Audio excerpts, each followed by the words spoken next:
Sud Radio, l'invité politique, Jean-Jacques Bourdin. Il est 8h36, merci d'être avec nous sur Sud Radio. Vous êtes tous les matins de plus en plus nombreux à nous écouter, à nous rejoindre pour ce moment important. Et ce matin, nous recevons Philippe Juvin, qui est député LR des Hauts-de-Seine. Bonjour Philippe Juvin. Bonjour, monsieur Et Bourdin. chef des urgences de l'hôpital Georges Pompidou. Je le rappelle systématiquement parce que nous allons beaucoup parler de santé, évidemment avec vous. Ça vous tient à cœur et nous aussi. Premier conseil des ministres hier, Michel Barnier, qui est de la même famille politique que vous le connaissez bien, vous l'avez affronté lors de la primaire LR, a invité les membres de son équipe à être modestes et irréprochables. Il leur a demandé d'avoir du respect pour tous les partis politiques, le RN et LFI compris. Est-ce que vous soutiendrez sans état d'âme le gouvernement Barnier ? Ça dépendra de la ligne. Moi d'abord, vous avez devant vous le député LR qui a le plus travaillé au principe d'une coalition. Depuis 2 ans, je dis qu'il faut que les hommes et femmes de bonne volonté travaillent ensemble. Donc moi, cette idée de gouvernement, de coalition ou d'union, comme vous voulez, ça me va. Maintenant, ça c'est la question du casting. Ensuite se pose la question de la ligne politique. Et la ligne politique, c'est ce à quoi nous jugerons le gouvernement. Par exemple, les premières déclarations des uns et des autres sur l'augmentation des impôts me font un peu trembler. Moi, je ne suis pas élu pour trahir ma parole vis-à-vis des électeurs.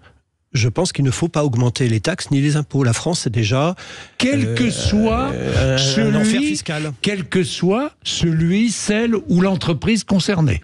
Mais quand on commence à dire on va augmenter de façon ciblée et temporaire les impôts, on a l'habitude en France. L'impôt par exemple la CSG, quand on l'a créé, c'était 1,1%. Maintenant, c'est 9,2%. La TVA, quand elle a été créée, c'était seulement pour les grandes entreprises. Maintenant, c'est pour tout le monde. Les impôts transitoires et ciblés, très rapidement, ils deviennent durables et élargis. Donc, je suis très méfiant et je pense que c'est une grande erreur d'augmenter les impôts et les taxes. Et ça, je m'y opposerai à l'Assemblée nationale. Pour qui que ce soit. Mais vous savez, si on commence à dire aussi, on va augmenter les impôts pour les riches. C'est quoi les riches ? C'est 4 000 € par mois, comme M. Hollande le disait ? Les riches, ce sont ceux qui payent l'impôt sur le revenu. Vous savez qu'il n'y a que 42% des Français qui payent l'impôt sur le revenu. Est-ce que quand vous payez l'impôt sur le revenu, vous êtes riche ? Donc, encore une fois, nous n'avons pas été élus pour augmenter les impôts et les taxes. Nous avons été élus... Donc, on augmente les impôts, on n'augmente pas les impôts. C'est votre position, quelle que soit la richesse du Français et d'un Français. Écoutez, oui, je vous le répète, ma réponse elle est oui. Pourquoi ? Parce que la France, c'est le pays de l'Union européenne où les impôts et les taxes sont déjà les plus élevés. Et il y a un effet pervers. Parfois, quand vous augmentez les impôts, en fait, vous observez une diminution du rendement de cet impôt. Tout simplement parce que souvent les plus riches, comme on dit, ils sont mobiles et ils sont très bien conseillés au plan fiscal. Et donc, vous avez des exemples de taxes dont le taux a augmenté, mais dont le produit a baissé. Donc, c'est une erreur. Donc, Philippe Juvin, si dans le budget, il y a des augmentations d'impôts prévues pour les plus riches, vous ne voterez pas. Ben, ça me paraît difficile, puisque j'ai toujours écrit et dit le contraire. Qu'est-ce qu'il faut faire ? Vous ne voterez pas le budget ? Mais oui, je vous le répète, je ne peux pas voter un budget qui a des augmentations des impôts et des taxes. Enfin, je disais ça, je l'écrivais il y a encore quelques semaines, pourquoi voulez-vous que je change ? Je pense que pour réduire la dette, qui est un vrai sujet, là pour le coup, Barnier a évidemment raison. Qu'est-ce qu'il faut faire ? D'abord, il faut travailler plus. La France est le pays d'Europe où on travaille le moins en moyenne. Il y a des gens qui travaillent énormément, vous en êtes, et il y a des gens qui ne travaillent pas du tout. Deuxièmement, il faut dépenser moins. Nous sommes le pays de l'Union européenne qui a la dépense publique la plus élevée. Et, pardon, il faut aussi dépenser mieux. Cette dépense publique, elle n'est pas bien utilisée. Nous avons tous des exemples de dépenses publiques qui sont mal utilisées. Je vais revenir sur... Il faut débureaucratiser, il faut décentraliser. Oui, je vais revenir sur la... Oui, je sais que c'est votre credo aussi. Bah oui, c'est assez simple. Moi, je vais vous dire, quand je n'ai pas d'argent, j'essaye de dépenser moins. J'essaye de dépenser moins. Voilà. Et vous faites pareil. Quand dans votre budget, à la fin du mois, il vous manque de l'argent, qu'est-ce que vous faites ? Vous dites à votre patron, il faut m'augmenter ? Vous augmentez les impôts ? Non. Est-ce que ce gouvernement Barnier, c'est une alliance de perdants ? Non, pas du tout. Ah bon ? Non, parce que... Non. Je veux Oui. dire qu'aujourd'hui, il y a une Assemblée nationale qui n'a pas de majorité. Voilà. Oui.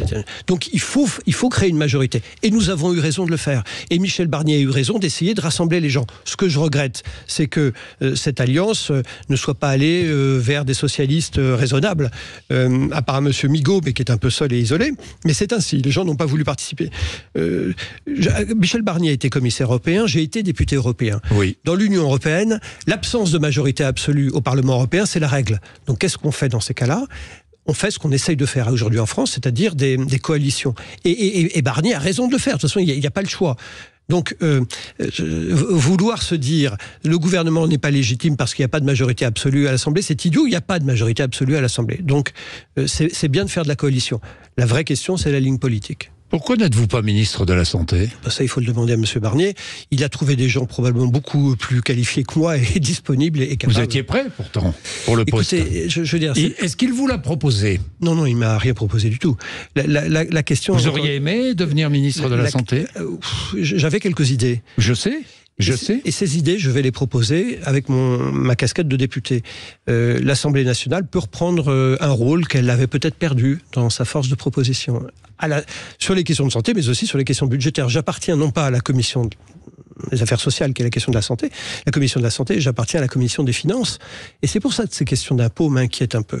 C'est pour ça que vous tenez à rappeler votre position, oui. Et vous êtes ferme sur l'augmentation des impôts. Il n'est pas question de voter un budget dans lequel on augmente les impôts. Mais pourquoi ? Parce que, en fait, c'est une paresse intellectuelle d'augmenter les impôts. Face à un déficit immense dont Barnier hérite, la solution de facilité de Bercy, c'est de dire « Ah ben voilà, monsieur le Premier ministre, on a une idée géniale, on va augmenter l'impôt machin ». L'augmentation des impôts, ça se paye cash. Ça se paye cash parce que derrière, ça appauvrit. L'impôt, ne croyez pas que ça enrichisse. L'impôt, ça appauvrit, ça tue la compétitivité, ça tue l'attractivité et ça détruit des emplois. Est-ce que vous demandez au gouvernement, on va parler de santé, Philippe Juvin, est-ce que vous demandez au gouvernement de revoir l'AME ? L'aide médicale d'État, je le rappelle pour vos auditeurs, c'est une aide qui permet aux étrangers en situation irrégulière de se soigner. Vous savez, si vous avez un étranger en situation irrégulière qui se casse la jambe devant l'hôpital, la jambe cassée là, on me l'amène aux urgences, vous croyez qu'il faut le soigner ou pas ? Bah évidemment, il faut le soigner. Oui. Bah, comment on fait ? Eh bien, on le soigne, ça coûte de l'argent, c'est l'aide médicale d'État. Donc, il faut avoir un dispositif comme l'aide médicale d'État. La question, c'est est-ce que le champ d'application de l'aide médicale d'État est trop large ? Donc on revoit ? Je pense qu'on peut le revoir. Par exemple, je vous donne 2 ou 3 exemples. Au bout de quelques mois, un étranger en situation irrégulière peut bénéficier de la pose d'une prothèse d'épaule. Oui. Peut bénéficier de gastroplastie ou d'intervention chirurgicale pour maigrir. Est-ce que ça doit être remboursé par les impôts des Français ? Ça, je ne le crois pas. Donc il faut réduire l'aide médicale d'État, mais dire qu'on va la supprimer, c'est absurde. Il faut évidemment soigner tout le monde. Et comment avez-vous reçu la première déclaration de la nouvelle ministre de la Santé ? Je ne ferai pas de miracle. Je ne suis pas une fée. Je ne ferai pas de miracle. Mais vous en faites des miracles, vous, à l'hôpital, tous les jours ? Non, vous savez, les miracles...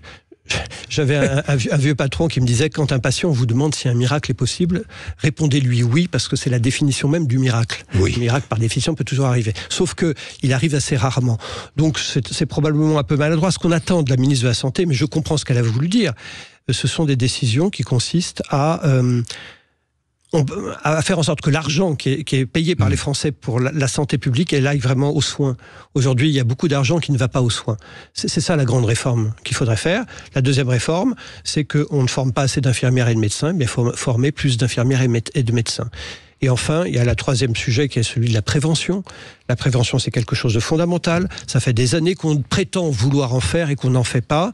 Et quand vous prévenez les maladies, eh bien, vous avez, par définition, une population moins malade et puis moins de dépenses pour la puissance publique. 6e ministre de la Santé en quelques années, là, il y a une valse. Tourner manège, oui, c'est ça. Oui, c'est tourner manège, le ministère de la Santé. Plus que jamais. Et ce qui est intéressant, c'est de noter que les ministres tournent, mais nous avons aussi un mode de financement de la sécurité sociale qui se vote année par année. Oui. Et ça, c'est contradictoire avec l'objectif, par exemple, de prévention. La prévention, c'est quelque chose que vous devez faire sur de très nombreuses années pour que ça soit utile et efficace. Or, chaque année, on revote un budget. Moi, je crois qu'il faut qu'on réfléchisse à un financement pluriannuel de la santé. qu'on ne remette pas tout en cause chaque année. Les professionnels de santé ont besoin de vision et de visibilité et de durée. Et il y a des lois de dépenses pluriannuelles, par exemple, pour la défense. Oui. Il faudrait qu'il y en ait pour la santé. Comme pour la défense. Absolument. Bien. Dites-moi, j'ai écouté les premières déclarations de la nouvelle ministre, Madame Darrieussecq, accès aux soins et prévention. Ces axes majeurs. Bon, là, vous êtes assez d'accord. Non, mais elle a évidemment raison. Bien, bien. Vieillissement, une loi 3e âge indispensable? Alors c'est indispensable, mais là aussi, il faut s'intéresser à la prévention. Oui. Et je vais prendre 1 minute pour vous expliquer cela. On a montré que plus de la moitié des maladies d'Alzheimer pourraient être évitées si on agissait en amont. Oui. Quand vous soignez l'hypertension artérielle, quand vous soignez l'hypercholestérolémie, par exemple, eh bien vous diminuez l'incidence des maladies d'Alzheimer. Donc, lutter contre la maladie d'Alzheimer, c'est d'abord faire de la prévention. Alors, et c'est vrai que le jour où on aura un médicament miracle, mais on en est très très loin, pour la maladie d'Alzheimer, eh bien, la question, par exemple, des EHPAD ne se poseront plus. Vous savez que le nombre de personnes âgées dépendantes va doubler d'ici 2050. Ça signifie qu'il va falloir doubler quasiment le nombre d'EHPAD. Eh bien, ça ne sera pas à faire, heureusement, si on arrive à diminuer le nombre de malades. Donc là aussi, c'est un problème de prévention. La fin de vie. Je sais combien vous vous êtes engagé sur ce débat. Faut-il reprendre les discussions? Écoutez, je crois pas. Je pense que c'est pas la priorité. Je vous donne un chiffre pour que les gens l'aient en tête. Aujourd'hui, quand vous avez besoin de soins palliatifs, dans un cas sur 2, vous n'avez pas accès à une unité de soins palliatifs ou à des soins de soins palliatifs. Et donc la priorité des priorités pour la fin de vie, c'est de faire en sorte que les soins palliatifs soient disponibles pour tout le monde. Et relativement tôt, parce qu'on ne sait pas que les soins palliatifs, quand vous les mettez en œuvre plusieurs mois avant ce qu'on met aujourd'hui en œuvre, c'est-à-dire au dernier moment, eh bien vous augmentez l'espérance de vie et la qualité de celle-ci. Donc on ne reprend pas la discussion sur le projet de loi. Je n'y suis pas favorable. Simplement, on essaie de développer les soins palliatifs en France. On essaie de faire ce qu'on aurait dû faire depuis 20 ans, parce qu'il y a une loi soins palliatifs qui a une vingtaine d'années et qui n'est toujours pas appliquée. Il y a encore des départements où il n'y a pas d'unité de soins palliatifs. La santé mentale, vous avez entendu Michel Barnier, grande cause de l'année 2025. Je regardais ce chiffre qui m'a effaré. 1/3 des postes de praticiens hospitaliers en psychiatrie sont vacants. Il a absolument raison, Michel Barnier. Il y a une augmentation des maladies mentales en France et en même temps il y a une diminution des moyens qui y sont alloués. Mais je vais vous donner un deuxième chiffre. Je crois qu'un quart des psychiatres qui exercent aujourd'hui en France sont des psychiatres retraités. Donc on voit bien que le système tient grâce aussi à des expédients, dont le recours aux médecins retraités. Ce qui signifie qu'il faut doubler, Monsieur Bourdin, le nombre de médecins en formation, doubler le numerus clausus, et pas faire des petites toilettes en disant j'en prends 10 ou 15% en plus. Les Anglais ont doublé le numerus clausus l'année dernière. Oui, avec le nombre de patients en psychiatrie qui a été multiplié par 2 ces 20 dernières années. Bien sûr, avec une accélération depuis le Covid qui est très claire, mais il y a d'autres sujets avec la maladie mentale. Par exemple, les cancers des sujets jeunes. On observe depuis maintenant une vingtaine d'années, depuis 10 ans plus exactement, une augmentation des cancers entre les 30 à 50 ans. C'est quand même incroyable. Donc pourquoi il faut les détecter tôt, mieux les traiter. On observe aussi une augmentation de la mortalité infantile avant 1 an. Nous sommes le seul pays de l'Union européenne, enfin de l'OCDE, avec une augmentation de la mortalité des enfants. Elle baisse partout sauf en France. Là aussi, il faut s'y intéresser. Bien. Philippe Juvin, vous parliez de débureaucratiser l'hôpital public. Comment ? On supprime des postes? Que fait-on? D'abord, débureaucratiser. Il y a un chiffre qu'il faut avoir en tête. Il y a autant d'administratifs à l'hôpital public que de médecins, en équivalent temps plein.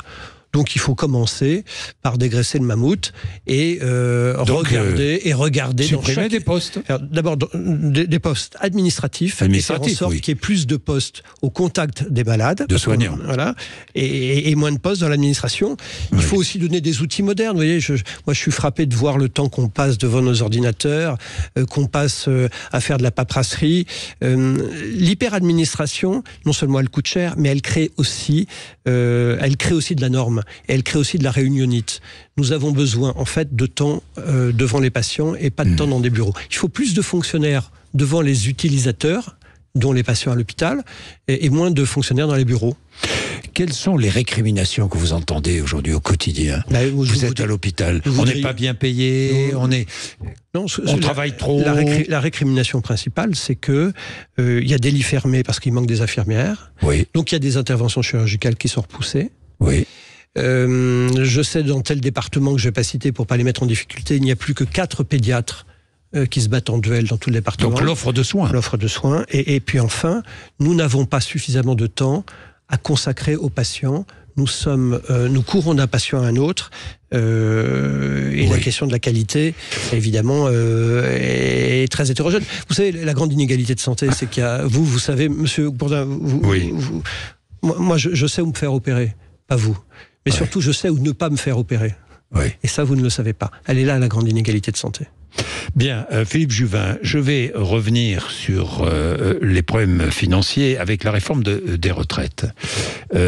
Apparemment, il serait envisagé d'aménager la réforme des retraites. Est-ce qu'il faut toucher à la réforme des retraites ? D'abord, je ne sais pas très bien ce que ça veut dire, aménager. Oui, moi non plus, mais nous attendrons. Donc nous attendrons. Vous savez, il faut toujours voir. Deuxième point, est-ce que... Je vous l'ai dit au début de l'interview, je pense que nous ne travaillons pas assez en France.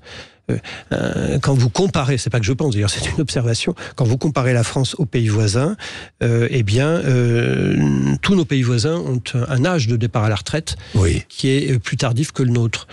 Et enfin, le troisième point, le système par répartition est un système qui, du fait de la vieillissement de la population, n'est plus suffisant pour assumer les retraites. Les retraites expliquent la moitié du déficit public en France, enfin de la dette, la moitié. Oui.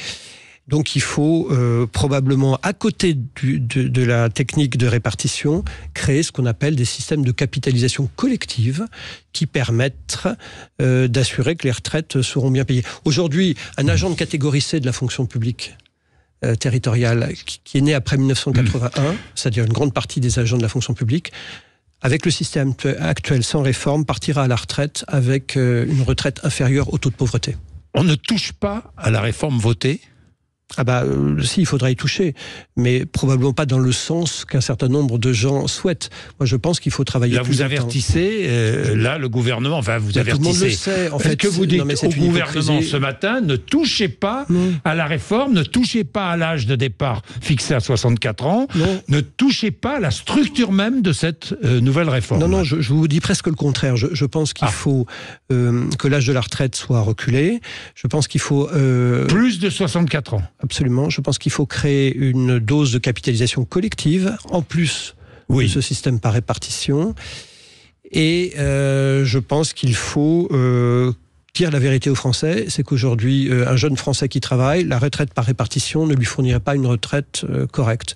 C'est ça qu'il faut, vous savez, il faut dire la vérité. Quand vous dites la vérité, les réformes deviennent possibles, bien sûr. Si vous vous étiez appelé Moussa, Philippe Juvin, vous pensez que vous auriez été professeur de médecine, que vous auriez été député des Hauts-de-Seine ? Alors, il y a évidemment des Moussa, comme dit M. Darmanin, qui sont professeurs de médecine, bien heureusement. Oui.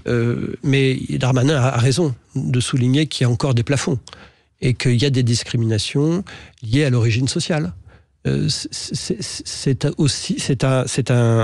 un enjeu fondamental. Faire en sorte que la nation reconnaisse que les hommes et les femmes sont égaux en chance, pas en droit à la réussite. Il n'y a pas un droit à la réussite. Il y a un droit à la chance.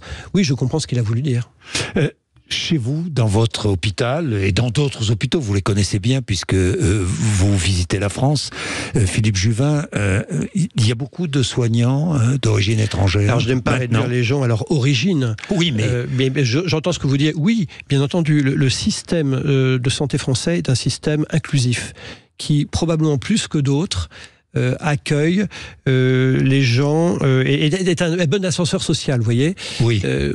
C'est vrai que quand on regarde la structure d'école nationale d'administration, enfin l'ex-ENA, ou le Quai d'Orsay, on a moins cette impression. Oui. Le système de santé français est un système qui participe, qui intègre à l'ascension sociale, et c'est pour ça aussi que je le défends. Et nous avons besoin. Est-ce que nous avons besoin de tout ? Écoutez, je veux dire, à partir du moment où nous voulons faire nation, la nation, disait Renan, est un principe spirituel. Elle ne reconnaît ni race, dit-il à l'époque, ni religion, ni couleur de peau. la nation nécessite que nous ayons des systèmes qui fassent que chacun ait la même chance de réussir. Merci Philippe Juvin d'être venu nous voir ce matin sur l'antenne de Sud Radio. Je rappelle que vous êtes député LR, donc soutien de la majorité, soutien... Avocat de la majorité. Avocat de la majorité, mais enfin, soutien vigilant. Mais il faut, non, mais je vous ai entendu. Non, mais le député, il est là aussi pour voter des lois, et quand on lui dit qu'on va voter des lois qui ne lui conviennent pas, il est là pour librement dire que ça ne lui va pas. Merci Philippe Juvin, 8h55. Merci. Vous êtes sur Sud Radio. Vous retrouvez Patrick Roger juste après les informations. Demain, nous recevrons David Lisnard.